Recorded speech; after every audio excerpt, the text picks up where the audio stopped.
Hello and welcome back to the latest episode of the Master Known podcast. I'm your host, as always, Stephen Murphy, and we're chatting some basketball hoops tonight. So we have Jonny Byrne, obviously, of course, from the Atlantic Sports Podcast. So, Johnny, thanks for joining us. How are you? Good. Yeah, optimistic. Yeah, Looking like this series might be over sooner rather than later. But yeah, in good form. Thanks for having me.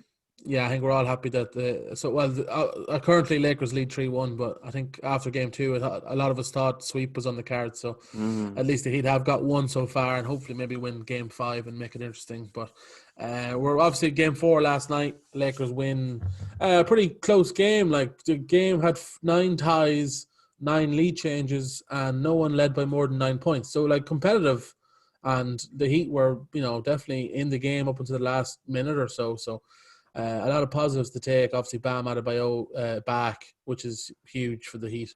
Goran Dragic and still fortunately out. There's a lot of clips going around of him kind of warming up, and you can just kind of see he just hasn't got it, and it's kind of sad. Like Mm. Dragic, he's worked all of his life to get to a finals, and it's just passing him by, which is really unfortunate. But we obviously, before we get stuck into game four, we have to talk about game three and the Jimmy Butler show. One of the best finals performances that we've ever seen statistically, and just actually as we watched it. We stayed up and watched this game as it was one of the earlier starts. So incredible. Like we said, in fairness to us, we did say like our last podcast, we need to see a selfish Jimmy Butler, and we sort of got that. We definitely got it in the second half.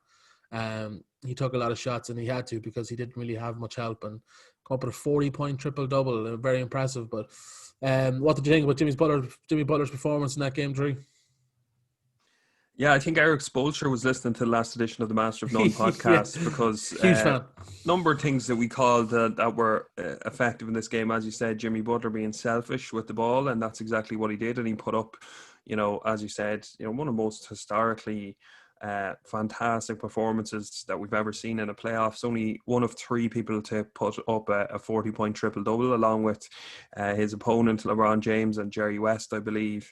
I think he was the last person since Shaquille O'Neal to put up a 40-point triple-double or 40-point game of the playoffs without shooting a three, which Yeah, is pretty mad in itself. But it is. it wasn't just Jimmy Butler. I mean, Jimmy was obviously the catalyst and kept the offense going, especially down the stretch to kind of see off the game. But we had also called for, Miami to change up their lineup to make it a little bit bigger, at least to start the game, to kind of combat those Dwight Howard minutes. And, we saw that when Myers Leonard played a lot of minutes in the first quarter and seemed to do it quite well. He, was helpful on both sides of the floor. And then Kelly Olynyk played him more minutes, and that really worked out for them. So, a number of kind of coaching changes and lineups and adjustments, given the fact they didn't have Bam and Goran Dragic, is awful for them. But, they made the necessary adjustments. Butler played really well, and they won the game. It was a really good game for them. Yeah, it really was. And in fact, the Lakers had a rough night, but the Heat made them have a rough night in a lot of ways. Yeah. AD got into foul trouble very early, and he just couldn't get a rhythm like he normally would. But again, the Heat did a great job. They would throw random double teams at him and to sort of get under his skin a little bit, and he just never got going. LeBron had a great statistical night, but watching the game, it was sort of all early. It was the first half where he did a lot of his damage. And I have to say, like, I'm a LeBron fan, don't get me wrong, and I think he's second best player of all time. But God, his body language sometimes is just so bad. And it's like, if I was a teammate of his, I'd be so annoyed at him sometimes. Like, if someone makes a mistake, he's just like a spoiled child, like kind of throwing hissy fits around. And like, even, with 10 seconds to go in the game, he walks off the court. And it's like, look, this doesn't help you when it comes to a lot of people liking you or not. And it's like, look, I get it. He's got lofty expectations of people because he's an unbelievable player himself. But at the same time, his body language that whole game was, I thought, it annoyed me because of, again, he's so great that I hate when he does something like that really, it gives fuel to people who don't like him to attack him, basically. And it's just kind of sad. But I have a great stat that came out after the game. Yeah. I don't know if it's more impressive for Jimmy Butler or the fact that it's also impressive for LeBron James. But Jimmy Butler was the first person ever in a finals game to outscore, out-rebound, and out-assist LeBron James. And LeBron James, I think, has played like 50-something finals games, which, like, it's impressive that Jimmy Butler did that, but it's nearly even more impressive that the first time ever someone has done that to LeBron in a finals game, which is just an incredible stat. But, yeah, what did the Lakers struggle? Any reason why, do you think? Yeah, well, you brought it up there. I kind of skimmed over it there. Was Anthony Davis was completely out of the game. Mm. Not only on the foul trouble, that obviously meant that Frank Vogel limited his minutes, but offensively just couldn't get into any sort of rhythm. And it kind of showed how important he is to that Lakers team on both ends of the floor. The fact that they just looked out of the game nearly since that happened, from the first, second quarter when he got into that foul trouble, they just never really got back into rhythm. And I know statistically, and looking at what the stats that the Lakers team put up, that looks like LeBron had a decent night, but for me it was an off night for LeBron as well. Mm. I think took a lot of hard fouls, a lot of complaining, as you mentioned, the body language. Like, to be honest, look, a lot of people will pull all these things from LeBron and create kind of the kind of negative narrative over it. But I suppose when it comes to any of these superstars, they're allowed, I guess, to have off nights. And Mm. this was very much an off night for both LeBron and AD. And to be honest, the rest of the team didn't really step up, apart from the three-headed monster of LeBron, AD, and Markieff Morris now. What a monster that is. Yeah, and I mean, I think I tweeted something at halftime. If you were to tell me before this game that Markieff Morris and J.R. Smith would be 1 point shy of Duncan Robinson and Tyler Hero, I would have asked what you were smoking, because that was pretty crazy. I see you're happy enough to have seen J.R. Smith get some minutes. I enjoy the experience. That is, like, I couldn't stop laughing. It was like 2:00 in the morning here, and I was exhausted, and I bust out laughing when, just before the end of the quarter, J.R. Smith gets the ball. He runs to the corner of the court to hit a fadeaway jumping three-pointer. Like, that was just so unnecessary. Yeah. It was the most J.R. Smith thing to do, and that's why I love him, because he's like, the man just living his best life, as they say. He just doesn't give a flying fuck. So in fairness to him, but I totally agree with you in that sense. And like Duncan Robinson, I couldn't get out. Like, he took some awful shots in that first half, and in his mind was fouled every time, which was just the best part of this. And even in Game 4, I was watching as well. He always looks for the foul after the shot, which look, you have to look for, or else you're not going to get. But at the same time, it's hilarious. But look, we touched again on Myers Leonard. We thought he came in, had an impact in that Game 3, and we didn't see him for Game 4. Did not play again with, and I know Bam's coming back in, but every game so far, Lakers have out-rebounded the Heat. And I don't know, like, why do you think he didn't even get any minutes last night? That seems strange. I mean, like you said, it was kind of a straight swap between Bam and Myers Leonard. But, you still, these lineups, when Bam's not on the floor, you're not going to rely on Kelly Olynyk as your big man to grab rebounds. So, yeah, I do think they have to make some more adjustments now, because they seem to get it down to a T. When Jimmy was, the primary man in offense, they seem to have a really good structure about them, and they can kind of figure out, what route they're going to when they have the ball in their hands. But with Bam coming in there, obviously the ball's been shared about a bit more, because if Bam brings the ball down the court, he's going to pass it. He's not, dribbling and, shooting off the dribble. He's going to pass off someone else, Butler as well. I suppose a talking point for me is Jimmy Butler not shooting the ball at all. That's strange. I think, did he take 1-3 in the last game, or maybe he took more shots? But in the Game 3 anyway, I know he didn't need to, but do you think he needs to shoot the ball for them to be more successful? Or Yeah, I was looking at the box score. He shot, I think he shot 7 or 8 shots less than he did in Game 3. Right. But the way I was looking at it was Bam was back in and took 8 shots.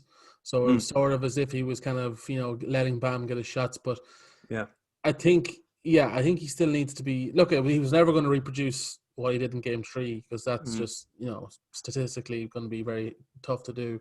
But, and he's just not being really set, which I'm strange, because I've always sort of thought of Jimmy Butler as being a tad selfish. But it's more so as in, I was on, I made it in word, but the jump shots. It's the jump shots. The fact he's not taking jump shots is a strange one. But I think that's a masterfulness of Frank Vogel and the Lakers coaching setup, because when they were defending Jimmy Butler in the last game, I know we'll talk about Game 4 in depth, but they really, stood off him and wanted him to shoot the three, and they really were prepared for him to run up the basket. Whereas in game 3, when we saw Jimmy Butler dominant, I don't think the Lakers were prepared for him to be as aggressive, run to the basket. So there's all these kind of chess matches between the coaching, and it's still, as you said, with game 4 was a close game. It still feels to me like this can still be a close series somehow. Yeah, I genuinely don't think the Lakers have played that well yet. Maybe game 1 or game 2 they played pretty well, but to like their full potential, I just don't. They haven't. I don't think they've done it yet. No, but the Heat, it's like last night. The Heat didn't. I think they had one of their lowest scoring games of the whole season. They just didn't shoot the ball well. They need to shoot well to really have a chance. And last night they didn't. I think only two players shot 50%. The rest were all way lower than that from the field. So that's going to be tough. Like LeBron had LeBron had 28 points, 12 rebounds, 8 assists, but 20 of those came in the second half. So like you go into halftime, LeBron's only got 8 points. You think you're doing, you're in this game. You've got a pretty good shot at this. But he shot 10 of 12 from the free throw line, which for LeBron is very good.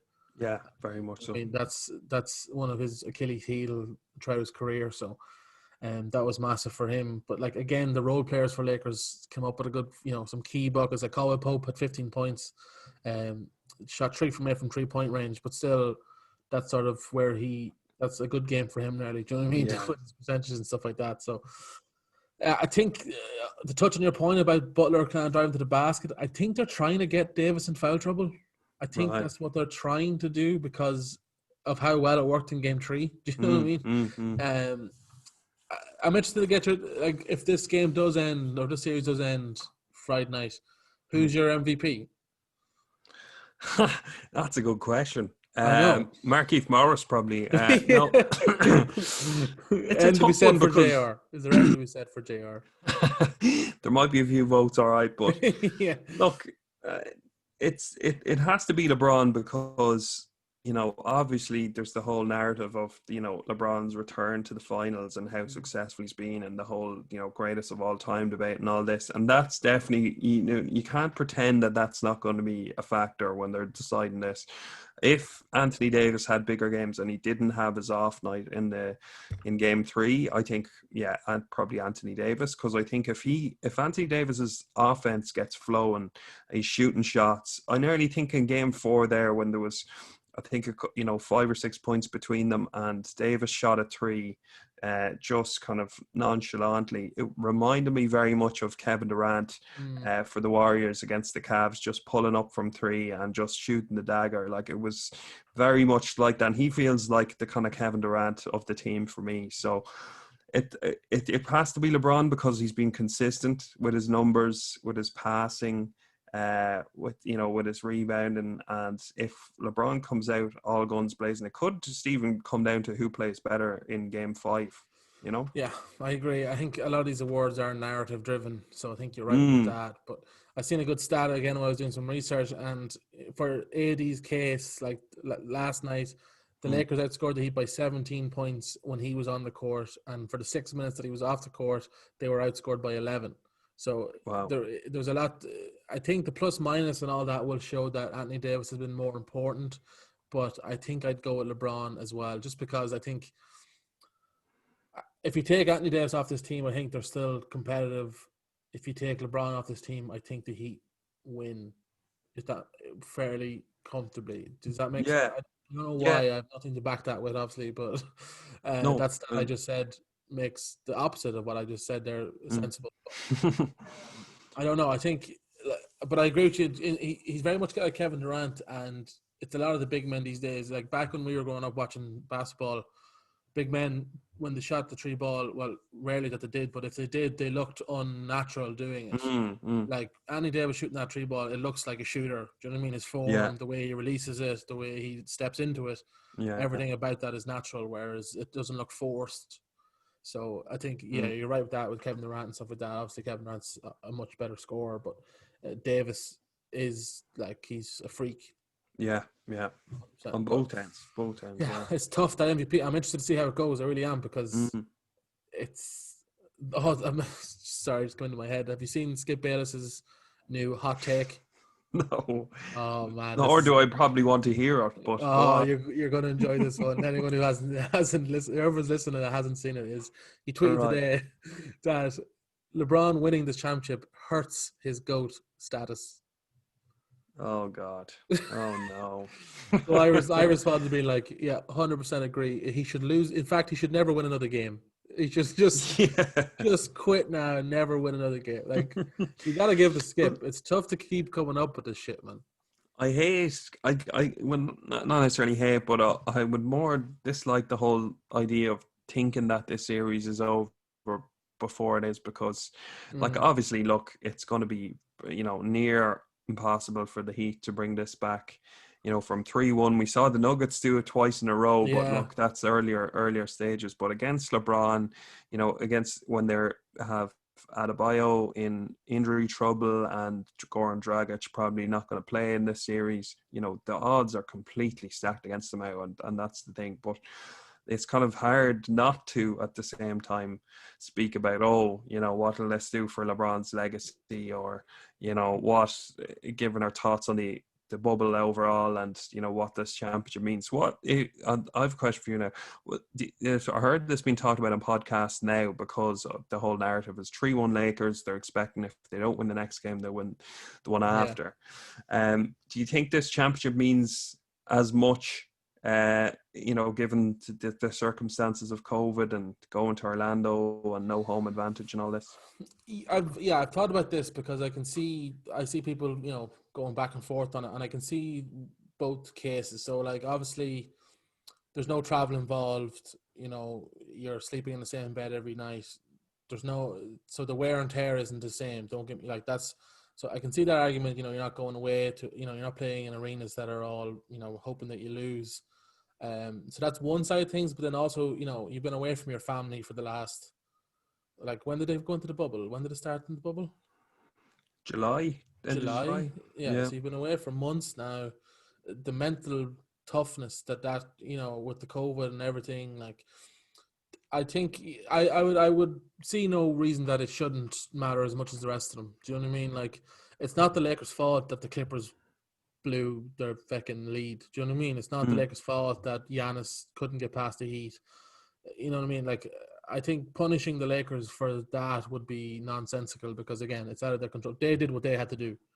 Um, and going Mm. into the series, a lot of people were giving the Heat really good chance. I know the injuries. The injuries is the big issue here.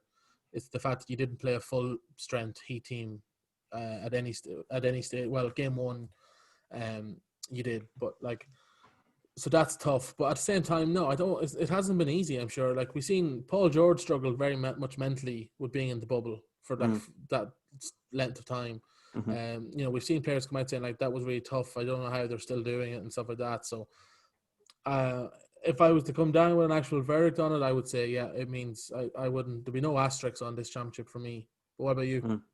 Yeah, well, half the reason I'm bringing it up is because of the whole narrative in the Premier League. When Liverpool won the title, Oh yeah. a lot of people are like, it's the COVID Premier League title. But Like, those it's people are United fans and City fans. And, yeah. you know what I mean? Well, They're that's not. it. And these are Yeah. probably Celtics fans bringing up Yeah, this there are thing. people who don't like little LeBron, Yeah. like, you know what I mean. Yeah, So it's, but and I think it's a bit different to the Premier League in that, when the Premier League came back, they didn't have many games to play, whereas when the NBA came back, they had a small chunk of the regular season, but the entire playoffs to play. So I would be very much of the stance. I'd be in agreement with you in that. I think it's as much, if not more, than yeah, a normal title, because I think this, if you were to say, come up with a scenario in your head of giving NBA players, the most adversity, I guess, to overcome in winning a title, it would have to be this year, because packing up shop, you're not in your home arenas, you're going to the bubble, and like you said, a very good point, without your family who you rely a lot on throughout the season. You're just your diet, your eating habits change, your exercise change, you're not going to your team facilities. Like, the amount of adversity these guys had to go through, and that's why I have so much respect for LeBron, because even if this was a normal season and he was able to win the title, fair dues to him to do it so long into his career. But for him to kind of maintain his body, not get injured in the bubble, which, to be honest, we didn't see as much injuries as other sports. No. But at the same time, you would imagine that there's probably some injuries there that we don't know about. So, like, I think it's credit it has to be given. But then again, don't want to give too much credit because the series isn't over yet. So. Yeah, exactly. Yeah. I know, I agree, and I on the fall fence. I fall into that too, because it's Yeah. again, it's it's media driven. So like, we follow pages on Twitter or Instagram, whatever that, and that's what it's all about now. Is like, LeBron and his GOAT debate and another championship. So it is kind of that. But we'll talk about the game a bit more. There's a few alarming things from the Heat that, and I don't know if it's a coaching. Well, you could say it is coaching, but there's a few similar trends that have been happening in each game that hasn't been dealt with when you come from the Heat's perspective. So, the Lakers have outscored the Heat 12-second on second chance points. For the entire series, the LA have a 20-point advantage in that. Again, that comes back to our Myers Leonard kind of debate of, maybe play him at center and move Bam to the power forward. You get just a bit more size on the court, and to play him 0 minutes. Spoelstra, I think, has to answer that question. Maybe he did in the press conference. I wasn't watching it, but another one then, of course, is Davis and LeBron James drew 15 personal fouls, which equaled the entire Heat team. Which look, conspiracy theorists, people would say like that's the NBA rigging, the fouls and all that sort of thing. But again, I think the Butler maybe has been trying to draw more fouls, in game 3 he did, but the rest of the team don't seem to get those calls. Duncan Robinson definitely isn't getting those calls, as we see from his body language. But again, I get another one then. Lakers obviously more offensive rebounds in each game so far, and it's game 4 now has finished, and there still hasn't been any changes from the Heat when it comes to that. So, do you think questions have to be asked of the coaching staff? Well, considering Eric Spoelstra listened to the last podcast, this is obviously a big deal here. Like, the thing is, they've kind of dueled when it comes to the coaching, because, like, I think in games 1 and 2, the Heat couldn't really do anything about how well the Lakers shot the ball. I mean, it was something that wasn't sustainable. We see it with individuals each time, but as a team, the Lakers shot the ball in such a way that you're like, well, that's not going to continue, and it hasn't. They need to get tighter, obviously, on AD and LeBron. That's a pretty basic instruction there, but as long as you keep them quiet, you're forcing the ball onto some of the lesser guys. And to be honest, like, some of the lesser guys in the Lakers have really stepped up in the series, like KCP, nearly won them the game, I would say, in game 4, because he hit some really clutch shots. And then obviously game 3, Markieff Morris kept them in it when they were down. So, yeah, I do think the rebound thing is an issue. I wonder how healthy Bam Adebayo is, because from the highlights I saw, I wasn't sure he was making the defensive plays that we've seen in the playoffs. And you'd hope that playing in this game wasn't a case of bringing him back too early, that he can come back a little bit healthier in the next game, but we'll see about that. But it seemed to work in game 3. Jimmy Butler needs to be more aggressive again. It's more the same, I think, for what we saw in game 3. It's a system that worked for them. It needs to happen, because Jimmy Butler, when playoff series are getting towards this stage, is really an important asset, and he's so competitive. We've seen it with Philadelphia last year. He was their go-to guy down the stretch. He they nearly beat the Toronto Raptors when he was on that team last year. So I think more play through Jimmy Butler, and then just, I guess, a general pray to God and whoever's the patron saint of 3-point shooting, but pray to them that I think it's Steph Curry. I think it's Steph Curry. Steph Curry, yeah. Could be Del Curry. Maybe it's the father. I don't know which one. Yeah. But that Duncan Robinson and Tyler Hero shoot the 3 well, because if those two are in their bag, the Heat have shown over the season and the playoffs that they're a tough team to beat. So, look, I would hope that the Lakers have expended all their energy in this game, and the Heat will bring it back, because it was a close game. There was only a couple of points in it. But I guess it's just a case of trying to work around the Lakers, solid defensive structure, because those last couple of baskets that the Heat got in Game 4, they had to pass the ball, they had to nearly mesmerize the Lakers defense to be able to get some sort of basket. So, look, it's very much against them.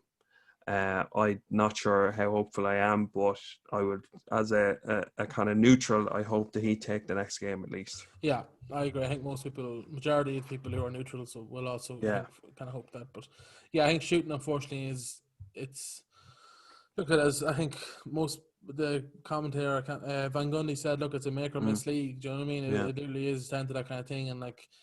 Hero had a better night on last night shooting wise, but like Game 3 he actually was quite poor, which was hilarious then, because when he hit one of the last shots he started mean mugging half around the court, which I was like, that's ballsy after having a pretty poor night. But he played well last night. But Kendrick Nunn had a pretty rough night last night, especially when it came to shooting.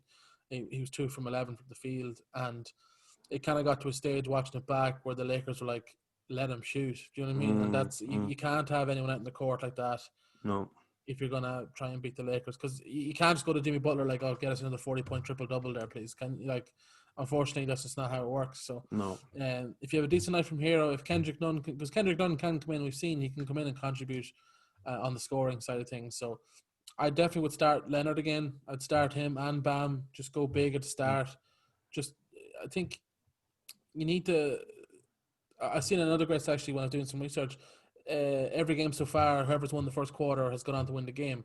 So you have to try and just kind of let the Lakers, hope that the Lakers start slow and try and keep that kind of going, because when it comes to a fourth quarter of the game, anything can happen. You know what I mean? People tense up, people, start shying. Jimmy Butler tends to do pretty well in them. So I think, unfortunately, it is kind of at the moment you're kind of just throwing stuff at the wall, hoping it works if you're the Miami team. But 3-1 up, there might be some complacency from the Lakers. You never know. I don't think there will be from LeBron, but you never know with other players. Like Danny Green has looked like the shell of a man, hasn't he? He's just Well, offensively, the defensively, I think he's been good, but that man was kind of more known for just being a walking 3-point shooter, and no shot just hasn't been going there.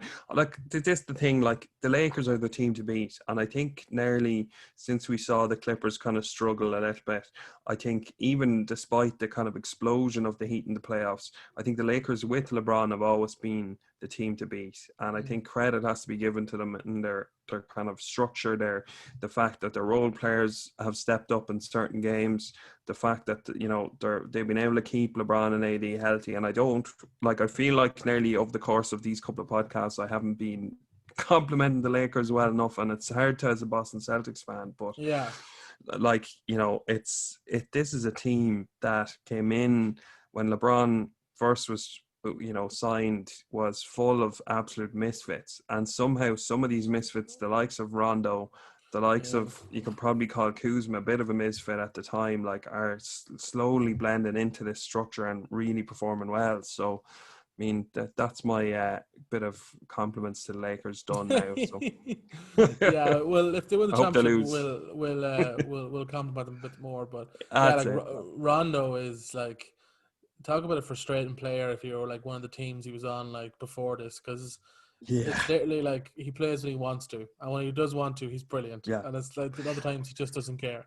But the thing is, as a Celtics fan, you know this more than anyone else. Oh yeah, but the thing is, like, Rondo didn't have a good Game 3 and really stepped it up in Game 4, and they do rely on him to kind of get the best out of Anthony Davis and for the ball movement. So it's mad to think in 2020 that this Lakers team, when LeBron and AD, obviously the duo, the tandem, are not up to scratch, that you have guys like Rajon Rondo and Markieff Morris carrying them is mental. But credit to the coaching, credit to their system, and But look, that's been LeBron James' teams throughout his career. It's been him, exactly. Maybe another decent player, and then misfits. Because without a salary cap work, so he makes it work. So in fairness to him, but again, he hasn't won anything yet. So we will hope. Let's just we'll sign off because last time we had a podcast, it was after Game 2. You shouted "Let's go Heat," and they won the next game.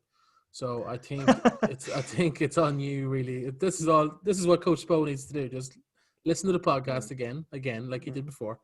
And so if we can get a "Let's go Heat" from you, Johnny, then we can sign off. Well, Eric Spoelstra, if you're listening, you need to play Udonis Haslam 36 Oh minutes for the yes. size. Get him on there to experience. I Spook actually out heard LeBron. someone. Yeah, I heard someone say, "Come in, to like get UD in. He's got 6 fouls. Let him use them. Just Honestly, like take out LeBron and AD. What's he's got but history. He's got history, But yeah, yeah, he does. in with all respect to the Lakers, and you'll probably win the championship. So don't be giving us any hate for this. But let's go Heat. There we go. Game 5 in the Bucks. Yeah, Yeah, we'll hop on again before hopefully either not celebrating, but chatting about a Lakers title or maybe a pivotal Game 6 for Game 7. So, Johnny, as always, appreciate you coming on, and we'll chat to you soon. perfect. Thanks for having me.